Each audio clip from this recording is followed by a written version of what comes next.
Stress, anxiety, depression, हमें लगता है कि ये सिर्फ बड़ों को होते हैं, बट पेरेंट्स ये बच्चों को भी होते हैं और अक्सर ये इतनी जल्दी स्टार्ट हो जाते हैं कि जब अडोलेसेंस या फिर यंग एडल्ट्स को जाके ये प्रॉब्लम होती है तो हमें लगता है कि ये अभी हुई है, बट इसके रूट्स अर्ली इन्फेंसी में भी ले हो जाते हैं। मैं इन्यूमरेट करूंगा आपको कुछ एंजाइटी डिसऑर्डर्स जो कि बच्चों में कॉमन है।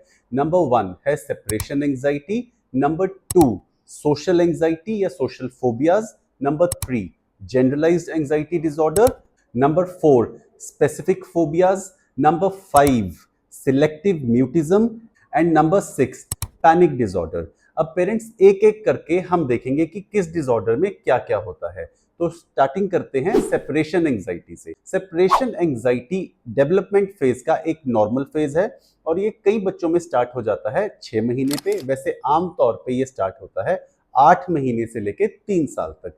इसका मतलब क्या है कि जब बेबी को आप दूर करते हो पेरेंट या केयर गिवर से तो उसमें बहुत ज्यादा डर, एंगर, रिजेंटफुलनेस, रोना, इरिटेबिलिटी होती है। थोड़ा बहुत ये हर बच्चे में नॉर्मली होता है, बट अगर ये एक्सेस हो तो इसको हम सेपरेशन एंजाइटी डिसऑर्डर भी बोलते हैं। अब क्या है नॉर्मल सेपरेशन एंजाइटी और क्या है प्रॉब्लमैटिक सेपरेशन एंजाइटी डिसऑर्डर। अब थोड़ा बहुत क्लिंगीनेस या पेरेंट्स के साथ चिपकते रहना नॉर्मल है बच्चे में। जब आप कहीं बाहर लेकर जाते हो या स्कूल छोड़ने जाते हो तो बच्चा आपको चिपका रहेगा या रोता रहेगा, वो नॉर्मल है। बट ये प्रॉब्लमैटिक कब होता है?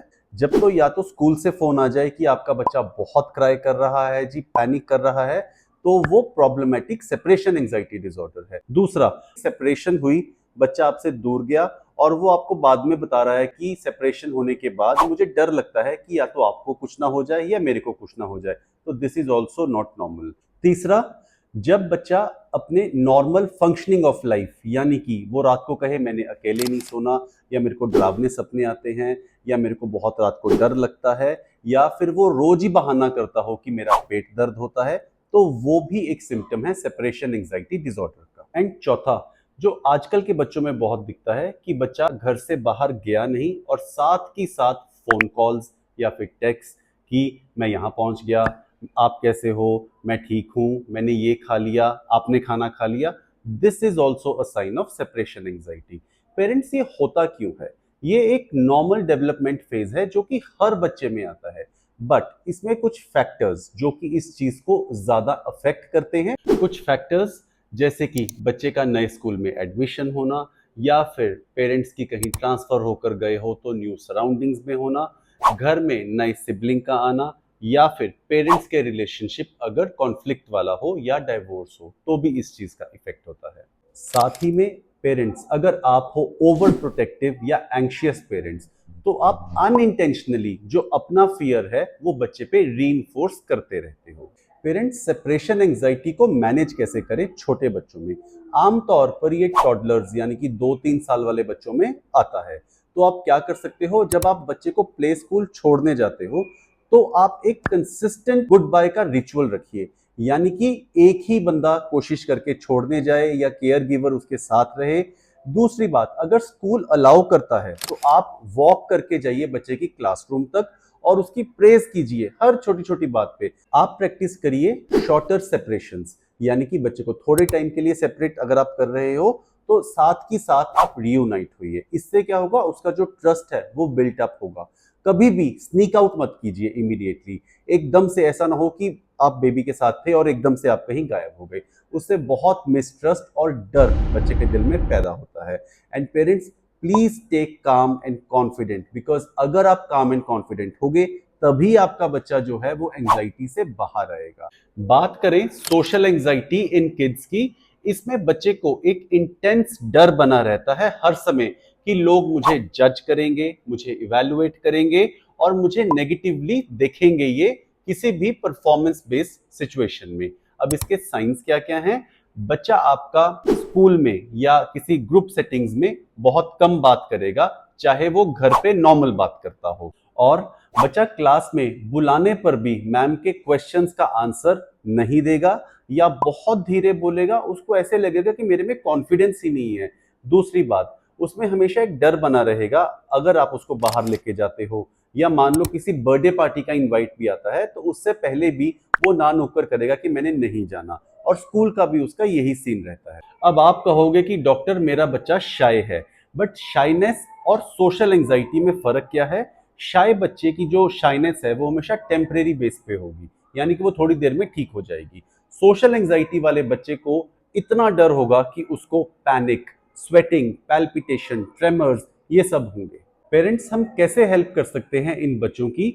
मोस्ट इंपॉर्टेंट, आप उनकी फीलिंग्स को वैलिडेट कीजिए। आप उनको बोलिए कि it's totally okay to have such things, ये अपने आप ठीक हो जाएगा। यस, इसमें आपने उनको कोपिंग स्किल्स सिखानी है, यानी कि जिस सिचुएशन में उनकी एंजाइटी ज्यादा बिल्टअप होती है वो आप घर पे इमिटेट भी कर सकते हो।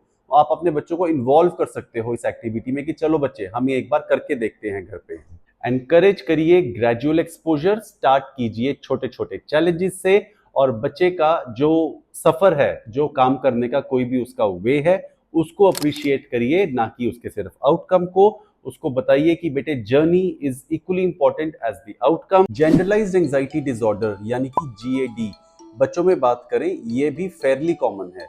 इसमें एक्सेसिव और अनकंट्रोलेबल वरी रहती है अबाउट सो मेनी थिंग्स, यानी कि बच्चे को अपनी स्टडीज के बारे में, हेल्थ के बारे में, वर्ल्ड इवेंट्स के बारे में, अपने फ्यूचर के बारे में, यानी कि बच्चा जो है आपका वो मिनी एडल्ट की तरह बिहेव करता है। इसमें क्या है ना, बच्चे को अगर आप समझाओगे भी तो भी उसको बहुत वरी रहती है, मतलब वो समझना उसको मुश्किल लगता है। और साथ में फिजिकल सिम्टम्स बहुत रहते हैं, जैसे कि पेट में दर्द, सर में दर्द, मसल में टेंशन्स, फटीग या फिर रेस्टलेसनेस। आपका बच्चा आपको बार बार पूछता रहेगा कि पापा क्या मैं ये ठीक से कर रहा हूँ, बिकॉज उसको अपने आप पे कॉन्फिडेंस ही नहीं होता कि मैं कोई काम ठीक से कर सकता हूँ। या फिर किसी डिसीजन को लेने में उसको मुश्किल आना, या फिर कोई भी काम शुरू करने में प्रोक्रेस्टिनेट करना, यानी कि आनाकानी करना, बिकॉज उसको अपने आप पे कॉन्फिडेंस ही नहीं होता कि मैं ये काम ढंग से कर पाऊंगा या नहीं। पेरेंट्स इसमें बच्चे की हेल्प कैसे कर सकते हैं? एक तो आप उसको रीअश्योर कीजिए, उसकी वैलिडेट कीजिए उसकी फीलिंग्स को, ना कि उसके फियर को। यानी कि अगर वो डरा हुआ है अपने टेस्ट को लेकर तो आप उसको रीअश्योर कीजिए कि इट्स ओके, कोई बात नहीं, ये जो फीलिंग है ये सबके साथ है। आप उसको जो ओवर एश्योरेंस मत कीजिए। अगर आप ओवर एश्योरेंस करेंगे ना, उसको बार बार वही चीज बार बार, तो जो उसका एंजाइटी का लूप है वो रीइंफोर्स होता रहेगा और ठीक होने की बजाय वो ज्यादा दिक्कत में आएगा। तो ये है जनरलाइज एंजाइटी डिसऑर्डर के बारे में। बात करें बच्चों में पैनिक अटैक्स की, ये क्या होता है कि सडन अनएक्सपेक्टेड एकदम फियर या डिस्कम्फर्ट बच्चे को आता है, जिसमें उसकी जो हार्ट बीट है वो बहुत तेज, ट्रेम्बलिंग, शेकिंग, स्वेटिंग, और उसको लगता है कि इम्पेंडिंग डूम, कि शायद कुछ खराब होने वाला है, कि शायद मैं मरने वाला हूं या कुछ तो गड़बड़ होने वाली है। बच्चा अक्सर कहता है कि मुझे मम्मा सांस नहीं आ रहा। और ये जनरल एंजाइटी से कैसे फर्क होता है? जनरल एंजाइटी थोड़ी मोड़ी चलती रहती है बैकग्राउंड में, बट पैनिक अटैक एकदम आउट ऑफ द ब्लू आएगा और आपको सडनली ऐसे लगेगा कि कुछ हो गया, समथिंग है सडनली हैपन टू यू, जिसमें एकदम से आपका जो हार्ट है वो बहुत तेज तेज बीट करने लगा है। पैनिक अटैक यूजुअली 10 से 15 मिनट में अपनी पीक पर पहुंचता है और उसके बाद वो सबसाइड करना स्टार्ट करता है। बट वो जो 10-15 मिनट का टाइम है वो बहुत फ्राइटनिंग होता है, एंड अक्सर वो इतना डरा देता है कि बच्चे को लगता है कि अगर दूसरा आ गया तो शायद मैं मर ही जाऊंगा। बट पेरेंट्स इसमें आप उसकी हेल्प कैसे कर सकते हो? You have to stay calm yourself. And दूसरी बात, आपने बच्चे को जब उसको आ रहा है प्रॉब्लम, तो आपने उसको समझाना है कि बेटा you just have to stay calm, this too will pass away. And साथ में आपने उसको सिखानी है कोपिंग स्ट्रेटजीज, जैसे कि deep breathing, meditation, yoga, journaling, अपने थॉट्स लिखना डायरी में, ये सब हेल्प करता है पैनिक अटैक्स में। बात करें स्पेसिफिक फोबियाज की, जैसे कि नाम सजेस्ट करता है, इसमें बच्चे को इरेशनल फियर रहता है किसी ना किसी चीज का। थोड़ा बहुत डर हर बच्चे को बचपन में होता है, बट ये जो डर होता है वो उससे ज्यादा होता है। एंड इसमें मोस्ट कॉमन होता है एनिमल से, यानी कि डॉग से, इंसेक्ट से, स्पाइडर से, या फिर नेचुरल इवेंट से, जैसे कि थंडरस्टॉर्म्स हो गई, लाइटनिंग हो गई, फ्लड्स हो गए, या फिर डॉक्टर्स से, जैसे कि बच्चों को इंजेक्शन से, या फिर उनकी मेडिसिन से, या फिर डेंटल डॉक्टर से, बिकॉज सबसे ज्यादा पेनफुल होता है डेंटल एक्सट्रैक्शन। एक तो होता है नॉर्मल फियर, मान लो प्री स्कूल बच्चा जो है, हर एक बच्चा डार्क से डरता है, बट वो जब तक स्कूल में आता है वो जो डर है वो खत्म हो जाता है। ये जो डर है ये थोड़ा एक्सटेंड करता है। इसमें high pulse rate, trembling, tremor, panic, palpitation, sweating, मतलब वो सब भी साथ में हो सकता है। तो बड़ा क्लियरली एविडेंट होता है।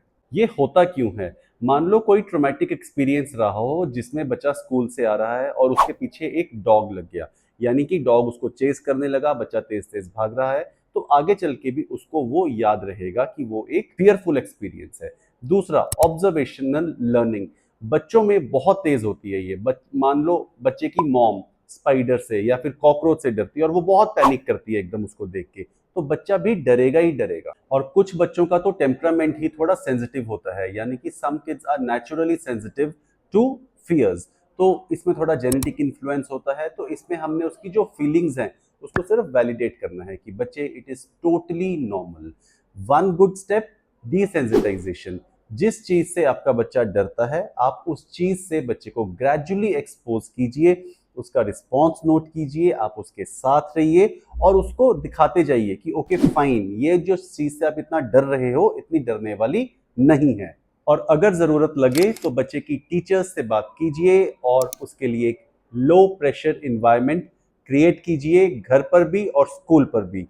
पेरेंट्स, अगर मेरा ये पूरा वीडियो आपको अच्छा लगा हो तो काइंडली अपने फ्रेंड्स फैमिली के साथ इसे शेयर करना बिल्कुल मत भूलिए और कमेंट करके बताइए कि वीडियो कैसा लगा। Thank you very much.